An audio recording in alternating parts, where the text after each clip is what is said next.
the news as it happens. With our team of dedicated journalists across the UK, we're ready to keep you up to date with what's happening every half an hour, every single day. Bulletins here on GB News, the People's Channel, Britain's news channel. Westminster's full of talk, but out here, it's the real world. Am I allowed to talk now? No, that's it. This is where it matters, real people and real lives. That's what politics is all about. In fact, has Trump made a good start? No. Straight answers, no spin, and just a couple of pints. How many fingers have I got up? About 10. So join me for Lee Anderson's Real World every Friday at 7 p.m, only on GB News. The People's Channel, Britain's news channel. You want to know what's really going on in the corridors of power? Labour don't know what to do with you half the time, and that makes you quite lethal in the chamber. Get behind the headlines with Chopper's political podcast. Join me, Christopher Hope, as I sit down with the great and the good of British politics. We'll see where this ruling takes us. These are the stories shaping our nation. Chopper's political podcast, available now on all platforms. Listen in and stay ahead. Decisions made in Washington aren't just shaping America, they're shaping Britain too. From migration to global security, from crime to health. Whatever happens in the White House today will be felt in your town or city tomorrow. That's why The Late Show is live from Washington, D.C. Cutting through the politics to show you what it all means for Britain. The Late Show live every night at midnight. Only on GB News, Britain's news channel. Mornings don't have to be tiresome, especially if you have the right company. Wake up to news as it happens, opinion and debate, and of course, a little bit of entertainment too. Because when the kettle's on, we're on. That's Breakfast on GB News, a show worth waking up for. Every morning from 6 a.m. Only on the People's Channel, Britain's news channel. We'll spread the news, you spread the word. Westminster, the ultimate clique. And you're fighting like rats in a sack. But here on the Camilla Tominey Show, we ask the questions the establishment media is too scared to ask. OK, let me ask you a straight question, because I know you're a straight-talking politician. Whether it's net zero, illegal immigration or law and order, nothing is off limits. You had the power then. Yeah, as I and say, now you've lost it. That's the Camilla Tominey Show, a politics show that's fearless. But no, let me finish my question if you don't mind, because it is my show. Sundays at 9:30, only on GB News, the People's Channel, Britain's news channel.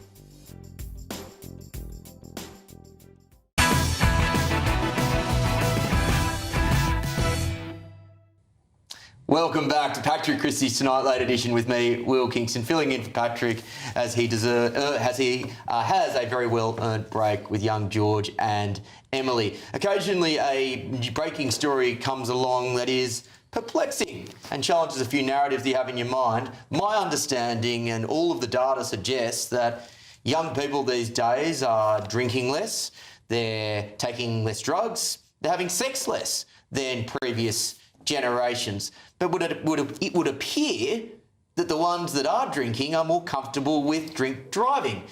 Research shows, and this is a report that's come from the Mail, but I think several of the papers have picked up on it now, that Gen Z are more relaxed about drink driving than their parents and grandparents.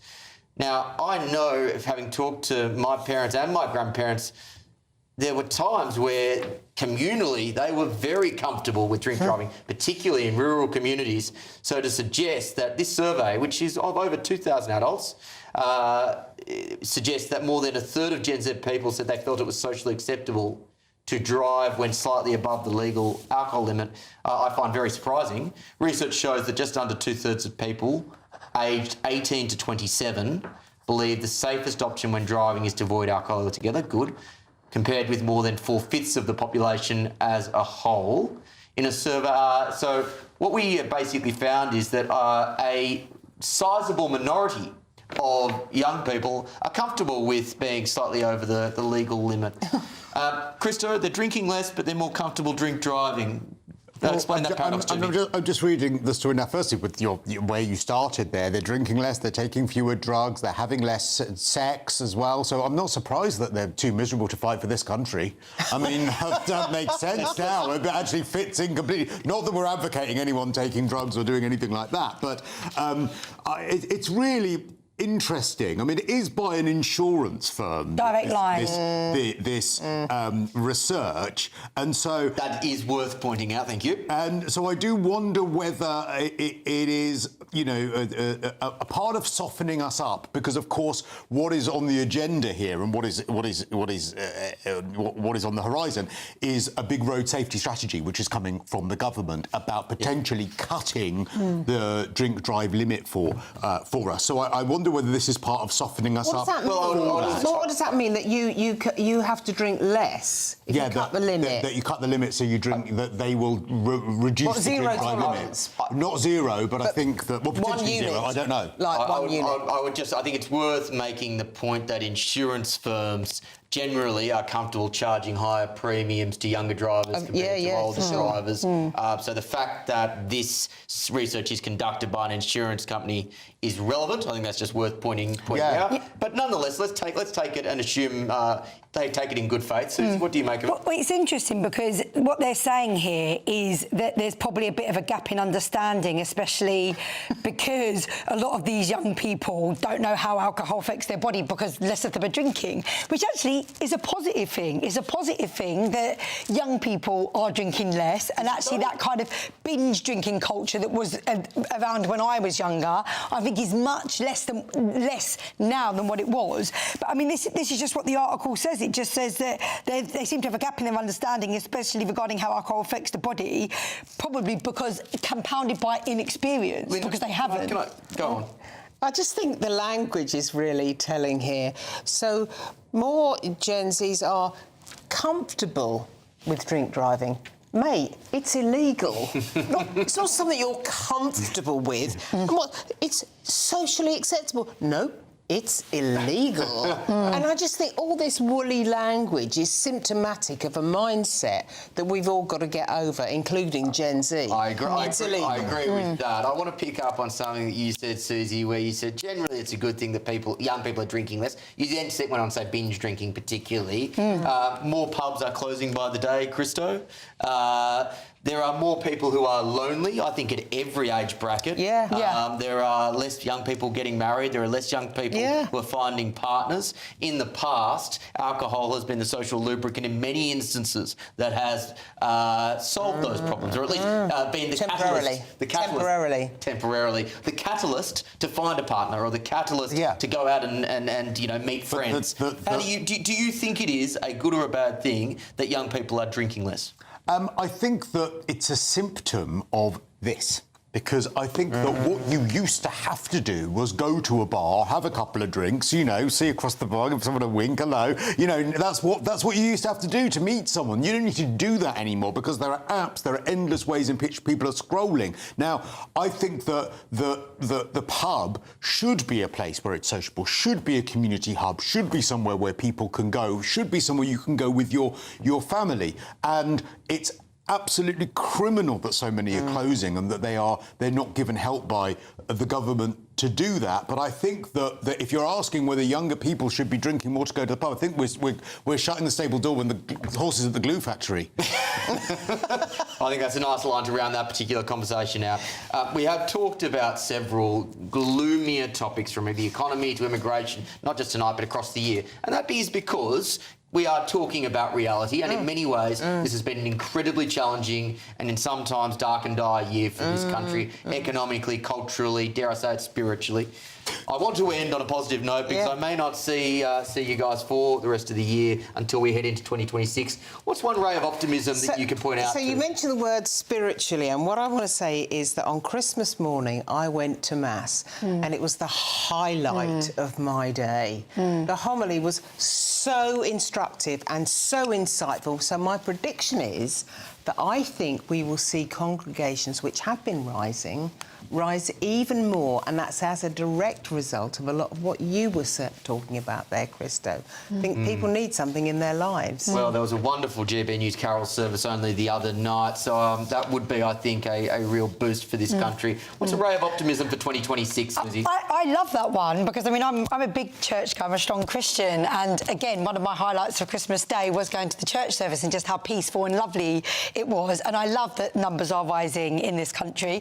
I'm launching a podcast called Humans of Westminster, which I'm very excited about, and I'm running for council. But I'm also excited maybe about the Youth Jobs Fund, helping more young people fulfil their potential, because that's something I'm very passionate about, so getting more young people into work and fulfilling their potential. Good combination of a plug and altruism. Yeah, I try.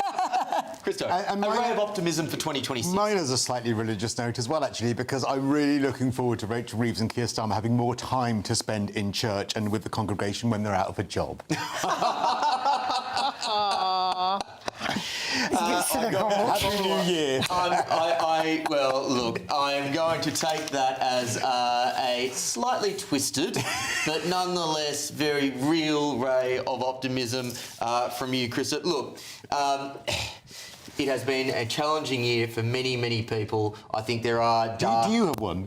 Well, I was just trying to think about that at the moment. I think the fundamentals of this country are still there. You know, we talked about walks earlier. I did a walk to one of the great little country pubs the other day. I was having a pint next to the fire after walking through England's green and pleasant land, and said that there is still so much good here. Yeah.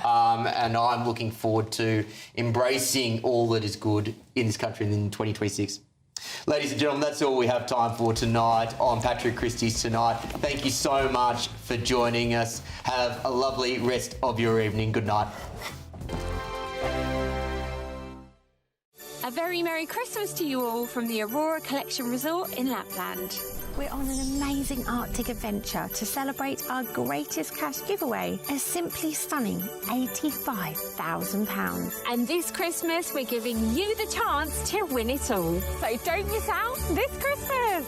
For another chance to win £85,000 cash, text cash to 63225. One entry costs £2.50 plus one standard network rate message. Or text bonus to 63225. 5 entries cost £5 plus one standard network rate message. Go to gbnews.com/win. Entries start at £2.50. Call 0903 686 3232. Calls cost £2.50 plus your network access charge. Or post your name and number to GB18 PO Box 8690 Derby DE1 9TT. UK only. Entrance must be 18 or over. Lines close at 4 p.m. on the 30th of January. Please check the closing time if listening or watching on demand. Good luck. You want to know what's really going on in the corridors of power? Labour don't know what to do with you half the time, and that makes you quite lethal in the chamber. Get behind the headlines with Chopper's political podcast. Join me, Christopher Hope, as I sit down with the great and the good of British politics. We'll see where this ruling takes us. These are the stories shaping our nation. Chopper's political podcast, available now on all platforms. Listen in and stay ahead. Decisions made in Washington aren't just shaping America, they're shaping Britain too. From migration to global security, from crime to health. Whatever happens in the White House today will be felt in your town or city tomorrow. That's why The Late Show is live from Washington, D.C. Cutting through the politics to show you what it all means for Britain. The Late Show live every night at midnight. Only on GB News, Britain's news channel. 5 hosts, 5 opinions, 5 fearless debates, 5 unfiltered takes on the day's news. 5 reasons not to be anywhere else on Saturday night. This is the Saturday 5. You got me. You got me good there. Britain's biggest Saturday night TV show. It's not a bad brand. Yeah. Uncensored. Very, very racy tonight on the unpredictable. What does she say? Can you translate it for us? And always entertaining. And how can a country go from being led by William Wallace Saturday nights from 6 p.m. only on GB News, the People's Channel. Britain's news channel. You're going to want to stay tuned, trust me. At GB News, we love to hear from you, our loyal community. So drop us a line at gbnews.com/your say. There you can talk to each other and also to the presenters live on air. gbnews.com/your say, because GB News is your channel, Britain's news channel.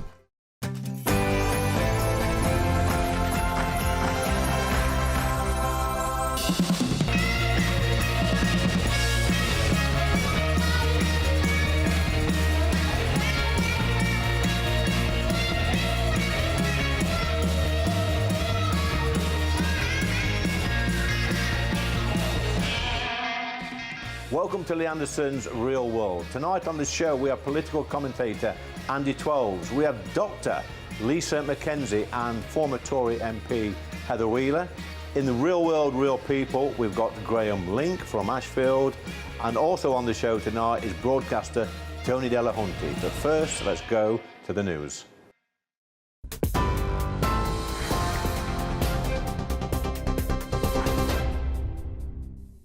Good evening. Your headlines at 7 o'clock. One of the two men missing off the Devon coast following a Christmas Day swim has been named as Matthew Upham. Mr. Upham's family said in an Instagram post that they were heartbroken by the loss. The 63-year-old antiques dealer and another man in his 40s went missing after being swept out to sea in Budleigh Salterton, with the Coast Guard calling off its search last night. The police are urging the public to avoid Boxing Day swims amid cold weather health alerts. Ukraine's President Zelensky is reportedly ready to call a referendum on Donald Trump's peace plan if Russia agrees to a ceasefire. It comes after Volodymyr Zelensky confirmed he will be meeting with the US president on Sunday.